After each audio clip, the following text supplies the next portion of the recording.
Hello, filthy movie lovers. My name is Gentry Austin. And I'm Casey Scott. And we're the hosts of the Sin Syndicate, film podcast for something weirdos, anti-criterion bros, and Joseph Sarno aficionados. Join us semi-weekly as we peer into the adults-only theaters and sticky-floored cinemas of the golden age of sexploitation, when the morals were loose, the laws were murky, and the intercourse was all simulated. Find us now on the Someone's Favorite Productions podcast network.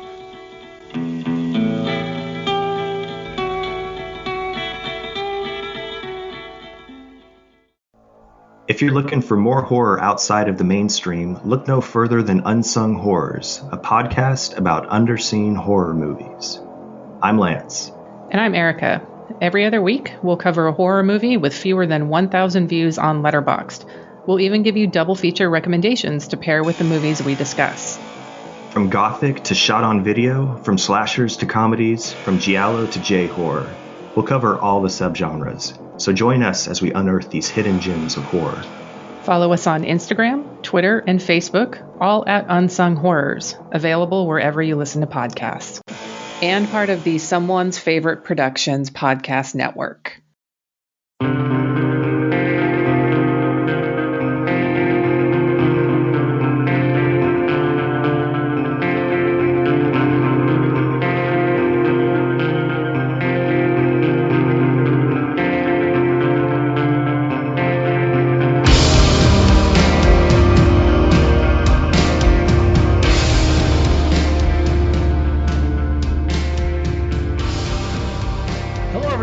Welcome to the Kulturecast. I'm Chris Stachiw.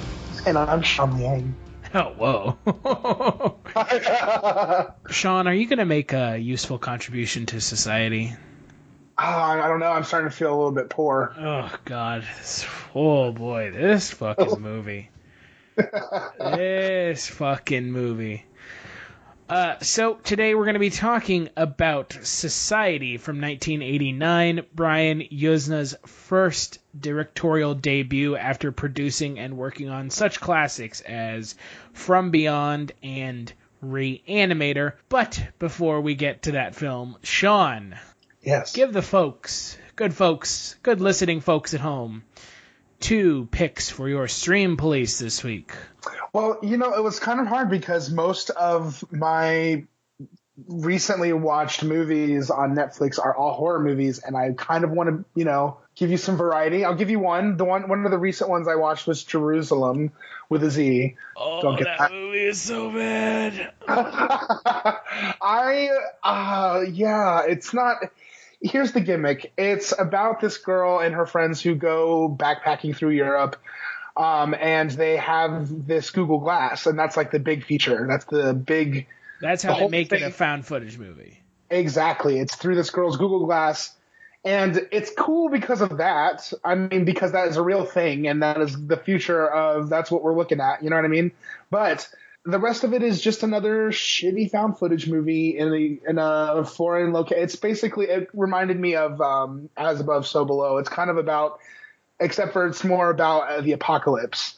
You start seeing, like, without giving too much, I mean, I guess I should probably stop right there. But you get a bunch of CGI monsters. The rest is like a Cloverfield meets As Above, So Below, I would say.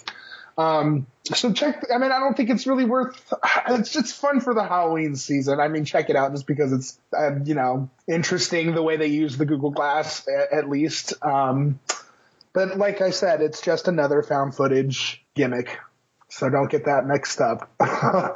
Then the other movie I would suggest, a little out of the realm of what we're of this month, is Heathers, which is it's on Netflix now. I didn't notice. I think it's new on Netflix actually, or if it has been, I've just recently watched it. When is it? 1988. It's with Winona Ryder, and this one is I like this movie a lot. It's kind of like Mean Girls, and it kind of reminds me of Mean Girls and The Craft, that kind of feel. It's about this girl who feels oppressed by the hot clique that she's in. That's the really popular clique in high school, and she tries to separate herself from like these manipulative, controlling girls by her and her boyfriend sort of stage or like make their deaths, kill them, and then make their deaths look like accidents. The reason I watched it is because recently, like one of my friends from college she just won she was nominated for Drama Desk Award for playing the character Veronica in Winona, which was played by Winona Ryder in the movie for the musical. And I wanted to see the movie before I started listening to the musical, so I'm very intrigued now. I'm sure you've probably heard of it, but I definitely recommend watching the movie. It's really good. It's a really good dark comedy for teens from the 80s. So, well, it's probably better than Jerusalem. Yeah, I definitely will say that. I can say that with confidence. I mean, that movie is a real mess. It's just so frustrating. It's like the characters are stupid in that movie, man. Like, it's just one of those movies that moves along because they want to show us the cool tricks and nothing else. Yeah. My two choices this week, one of them's gonna be kind of like yours, keeping with the theme of Horrortober. Yeah, the house is October built. Oh my God! It's kind of like Jerusalem in that it's like it's not really that great of a movie. But I would say that like the idea is interesting. So you have this group of friends who are like trying to find the most haunted house, the scariest haunted house they can, and they end up getting invited to this super exclusive, crazy haunted house, and shit goes down. It kind of hits its stride early in the movie and then completely drops off at the end. Yeah, the ending is so disappointing. And like you said, it's a great idea. I really liked the idea. And I wanted a movie like about that, but because I love haunted houses, but it was a disappointment. I mean, so you've seen it then? Oh yeah. Yeah, the ending is disappointing. Yeah, there's some like they kind of tread the line on like there's like it almost gets cool and then they just kind of never get there. Yeah. It's just one of those movies that, again, I wonder. It's a good idea, but a lot of these good ideas just can't sustain. Yeah, they just don't last through the production. It's hard to, yeah. And then the other movie for the Stream Police this week, for me, would be Scary Movie 3. Yes. I love that movie. It is, like, so dumb. It's like that, yeah. It's directed by David Zucker, who has directed all kinds of, airplane, over-the-top, sight gag comedies. And Scary Movie 3 is the first one that wasn't rated R. It also was the first one that didn't have the Wayans brothers attached to it. But it does have Anna Faris in it. And it also has Simon Rex, a.k.a. Dirt Nasty, and Charlie Sheen. So, it's a funny, dumb comedy. I get a lot of laughs off of certain really dumb bits in the movie. But, it's a scary movie. It's just not R-rated. Yeah, I would say that it's definitely the turn for Scary Movie franchise. The first two I thought were clever, intelligent, but still stupid funny. And I think the third one, it just started to get stupid. Oh, no, the third one is, like, totally dumb. Yeah. Some of the better jokes are, like, the kind of like, subtle wordplay ones, but there's also a lot in the movie that's just absolute stupidity. I love it, but it's absolute stupidity. So, well, let's actually talk about Society from 1989, because that's what we're here to talk about. It was one wacky movie. Society. No, I was just going to say, it's definitely interesting that this is Brian Yuzna's, like, first his directorial debut, and it definitely, it felt like he was definitely trying to make some kind of impression, for sure. It stands out, the style. Yeah, the film came out in 1989, directed by Brian Yuzna. Like we've said, it's his directorial debut. Stars, I would say, a bunch of people that, people nowadays wouldn't recognize. Billy Warlock is kind of the big one. The IMDb synopsis for the film is, Bill is worried that he is different to his sister and parents. They mix with other upper-class people while Bill is a bit more down-to-earth. Even his girlfriend seems a bit odd. All is revealed when Bill returns home to find a party in full swing. Not for the weak of stomach. Bill Whitney. I've never been paranoid. fear plays a large part in family life. I feel like something's gonna happen. And if I scratch the surface, there'll be something terrible underneath. He's afraid his sister Could you zip me up, Billy? is not what she seems. God, Bill, what's the matter with you? He thinks his friends are out to get him. You make waves, Whitney, you're gonna drown. People are what they are. Now you have to learn to accept that. He's about to find out the truth. Why are you guys doing this to me, huh? What, you've been living with these people all your life and you didn't know anything about this? Is far worse than he could ever imagine. If you don't follow the rules, Billy, bad things happen. Didn't you know, Billy boy? The rich have all sucked off low-class scum like you. Uh-oh, Billy. Clarissa? Don't be so intense. Now, some people make the rules, and some people follow the rules. It's a question of what you're born to. You never were one of us. You know, you really deserve what's going to happen to you. I don't think so. Wait. Can't you see they're setting you up for something? You know how I hate to give you drugs. You're officially dead. Don't go home, Billy. No. Bill Whitney is about to become one. Showtime, Billy! With society. Who are you?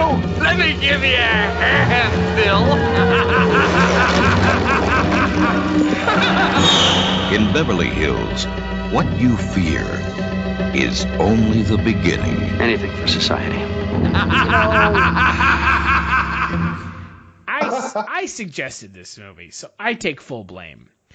I know you had never seen it before, Sean, so I'm kind of curious your thoughts on it. You know, like, I don't blame you because, like, I didn't hate this movie. I'm so glad I watched it. It's ridiculous, but it's so straight out of the 80s. And, like, it didn't even come out, actually, until it's funny. I just saw right before we started that it took a couple years to come out in the U.S. But, like, it is such an 80s monster, like, body horror movie that I'm so glad I watched it. Like, it's in my canon now because, like I said, it's like Yuzna was definitely trying to stand out, I think, in horror here because, like, it definitely pulls from like Evil Dead, like some of the what's the other one? Just some of the really awesome like makeup effects and like the makeup artist, Screaming Mad George. I was trying to see what he's done stuff like A Nightmare on Elm Street, like really great makeup stuff and special effects stuff. And so like that was cool. I thought that was cool, and it definitely is a staple of that era for some reason. But I don't know, the fact that it was also trying to be a comedy. It was definitely funny for some of the wrong reasons, I think, but I don't know. It's why I love it. I mean, it's definitely I don't know. I liked it, man. I'm not going to lie. It's trying to be more than just a horror movie. Yeah, it's definitely trying. You know what I mean? Yeah, Brian Yuzna is trying to say something about, well, society. Right.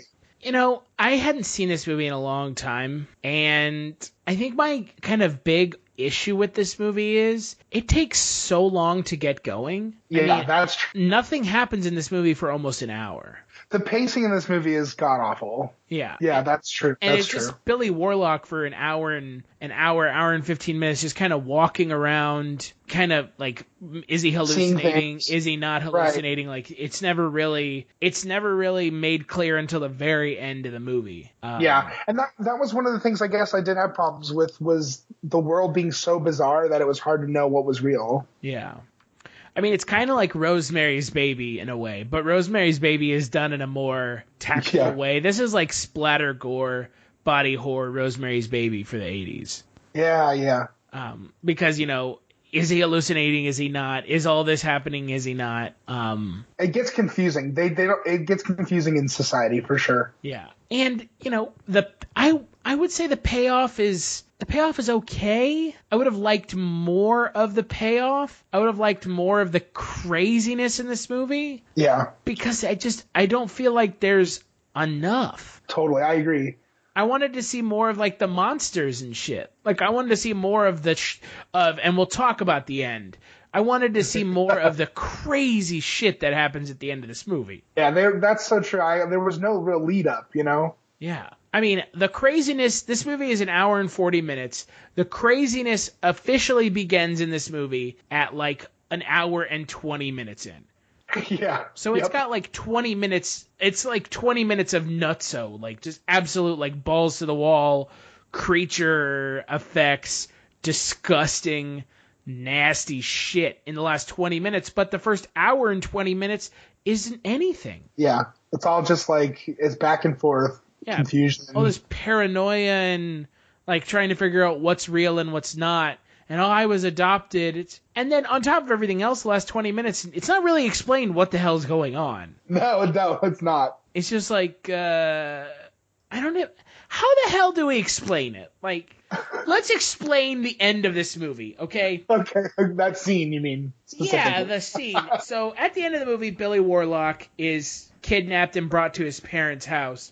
And there's like a huge party going on, and Blanchard, who's a character from the beginning of the movie, who you think is dead, is brought in along with him, and they start, and I'm quoting the movie directly, they start shunting, which, I mean, you know, what essentially it amounts to is these weird people that are supposedly not people. They're a different race. They're not aliens, but they're a different race. They begin to like absorb him.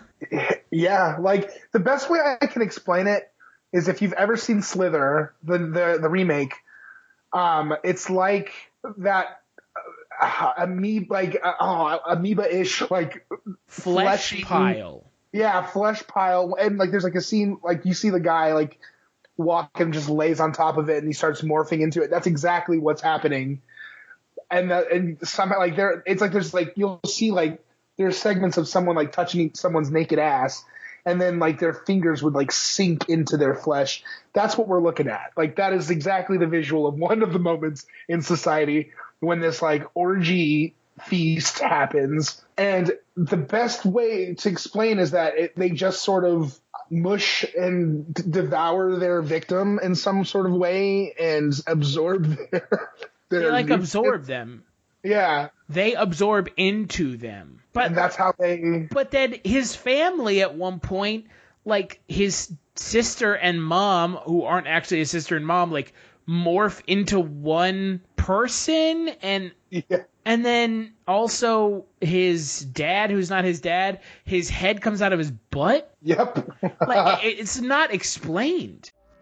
Hey, this is Jason Kleberg from the Force 5 podcast, a show that forces a guest to come up with a movie-themed top 5 list topic, and then we reveal our picks on air. Top 5 heist films, top 5 tearjerkers, top 5 movie dogs. Every show you'll be asking yourself, what would be on my list? Guests include directors, screenwriters, actors, podcasters, musicians, authors, and even a professional wrestler. Subscribe to the Force 5 podcast, and you won't just be a listener, you'll be a list nerd. The Force 5 podcast, available wherever you're listening now. It doesn't even it doesn't even begin to make any sense. And I like creature effects, but I don't like creature effects for no reason. Right. It's absolutely almost arbitrary. Yeah. And I mean, I get the message that this movie was going for. I get, this whole, like, the upper class feeding off the poor for their own gain. I get what they're going for. But, again, the creature effects of this movie, they serve almost no purpose because you really have no idea what's going on. Yeah, I think the transparency is kind of that, like, what it looks like is they had, like, this amazing idea for special effects, but they kind of let that be the movie instead of, and they kind of had to morph the story around that. And it's like this build up and there's no explanation. And like you said, it kind of just strips any kind of effect it might have on you. Yeah. And, and then after a couple minutes of this monster craziness where these people are flesh piling into one another, then they separate, and that's it. I don't have a fucking clue what happened at the end of this movie. And then they're like coughing up like fur balls of hair, and I mean, again, I get what Brian Yuzna is going for, but it's so done not so well. Yeah. I had fond memories of this movie, and then I sat down and watched it, and it's not that it hasn't aged well, because I don't think the effects are the problem. I think the story is just like messed up. Yeah. I mean, we needed that scene, honestly, in like the first act of the movie. You know what I mean? Like, we needed to see that so that we can get explanations, so we can figure it out with him. The whole time, what it ends up being is us questioning his sanity. And then at the very end, we know he's not crazy, but then we still don't know what the hell's happening. You know what I mean? Like, we're still left in the dust there with him. And that's my real problem with the movie, is that for such a slow burn as the movie is, the conclusion is not satisfying. Right. I mean, he rips a dude inside out. Yeah. Which it's never explained why or how he can do that. Yeah, like I didn't even realize until the end of that sequence that it was him doing it. Like, that's, you know what I mean? Yeah. He literally sticks his hand up a dude's butt and pulls his head out through his asshole. And turns him inside out. Yeah. And it's never explained why or how, or like, does that kill him? I guess it does, because they have that line at the end. It's so strange. It is. But it's not strange in a good way. It's strange in just like I could watch another body horror movie. Yeah. And kind of enjoy it more than this. It's true. It's kind of, it's sad because I can see the attempt. You know what I mean? Like you said, you can see him trying to say something, and he does. There's some clever things that I haven't seen in other horror movies. Well, I mean, there are things that I liked, like the body positioning, like that was weird and like that was effective. But then like they just didn't play those punchlines out well. You know what I mean? Like they just weren't built in a way that made it effective. Yeah, it doesn't feel like a fully formed idea. Yeah. And it's just like, it's the beginning of something cool. I just wish that there was more attention paid to it. Like, I'm specifically talking about like the moment where he sees his sister in the shower, and after he has sex with Clarissa, like when their bodies are twisted in some weird way. And I think that is so cool. That was such a cool, because that caught my eye. I was interested in that, but then like there's just never it's just not handled in any kind of graceful way, because it's never explained. It's almost for no reason.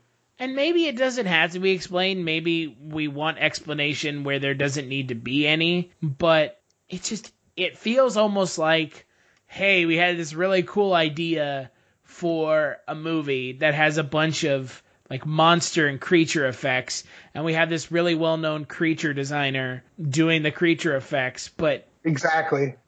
It's like the beginning of some cool stuff, but there's no follow through. It's not completed. Like, I think that's the disappointing part about this movie, is that I would like to know where these ideas were going. You know what I mean? Yeah. But we never find out. Well, and there was gonna be a sequel, and they were gonna write, but gonna, wanna, shoulda. It doesn't matter. That's right. You never, like they always say, you never think about the sequel before the first one's done. You know, I mean, like it's about telling a story, and we didn't get the full story. Yeah, and I don't, and just because Screamin' Mad George did the effects, for the last 10 minutes does not alleviate the other problems. Exactly, and that's what that was about. You're right. That's what this movie was about. It was getting to that scene, and they didn't take care of us enough to get to care once we got there.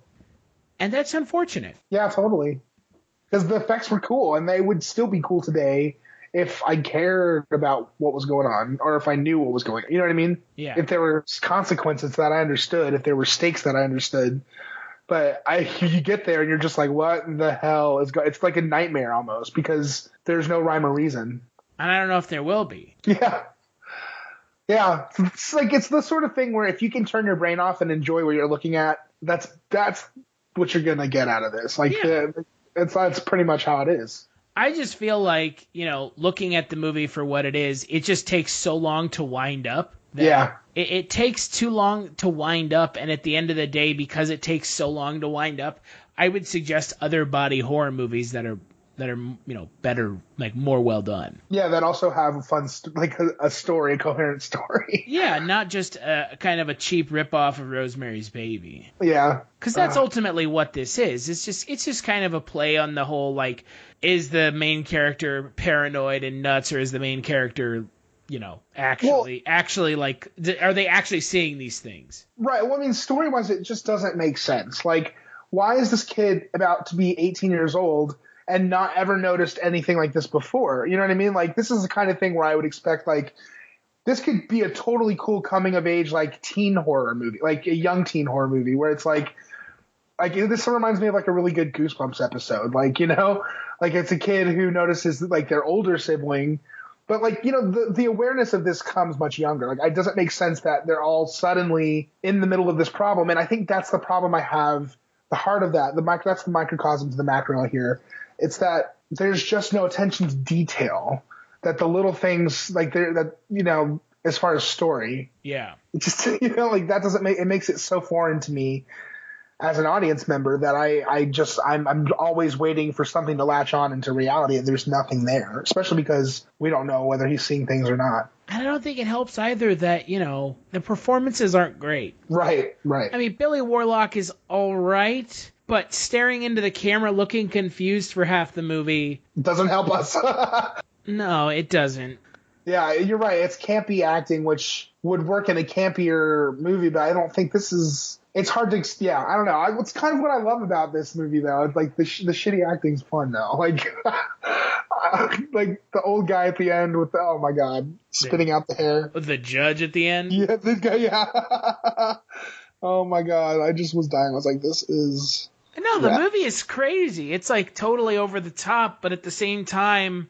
I wanted so much more of the end of the movie. Yeah, I agree. Because the end of the movie was really the only interesting part. It was the only part that was asking interesting questions. Yeah. The first hour and a half of this movie does very little it does very little interesting or new, Totally.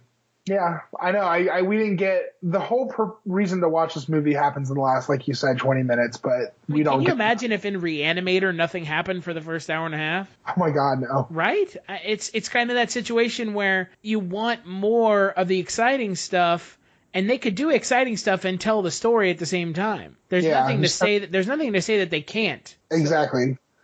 So I'm curious as to the decisions that were made in this movie are so, I don't know, they're so disappointing. Especially Brian Yuzna. I mean, he was part of Reanimator and so many other, kind of awesome movies. Reanimator, From Beyond, movies like that where it blends the effects with a story, a memorable story and memorable characters. And this movie has none of that. It doesn't really have memorable characters, and it definitely doesn't have a memorable story. So yeah, it's disappointing. Yeah, it's a real disappointment. So, and there are better body horror movies out there. Videodrome, Street Trash, From Beyond, Slither. I mean, those are all much better body horror movies that rely on practical effects that don't feel like nothing happens for 3/4 of the movie. So, yeah. And again, I have no problem with like a Ty West slow burn horror movie, but I do have a problem with a slow burn horror movie that does nothing with the slow burn. Right. I love slow burn, but give me a great payoff at the end at least. Yeah. That's the real problem. Is it if it doesn't even pay off, then what is the point? Exactly. Then I'm just waiting. Oh my god, that's just terrible. Yeah. It's really disappointing. It is really disappointing. Well, skip it or watch it, best performance. I gotta say, it's tough. Like, I want to say, like, I'm glad I watched it. So if you're a hardcore horror fan, and you like body horror, you gotta watch it. Check it out for the cool stuff that Screaming Mad George does at the end, and for the really cool, at least for some of the interesting, I guess, scare nods that Yuzna throws in there, because I think they're a little bit unique. But the rest is, you're not going to get a good story out of this. It's not, like you said, it's just sort of boring. It's not really that entertaining until the end. So I guess I'm going to say it's a soft skip, very soft skip. But best performance is, I mean, I don't even know. I don't even feel like it's fair. Hard when there aren't any, huh? Yeah, there wasn't much to go off of. I guess she seemed interested. She was okay, I guess. I don't know. That's I totally I don't even have like a funny performance to say because it was just all the same. The judge was funny. Yeah, I mean, that's, my kind of take on it is the same as yours. It's a skip. It is not a movie that I would suggest to people to watch, especially if you're not a fan of horror.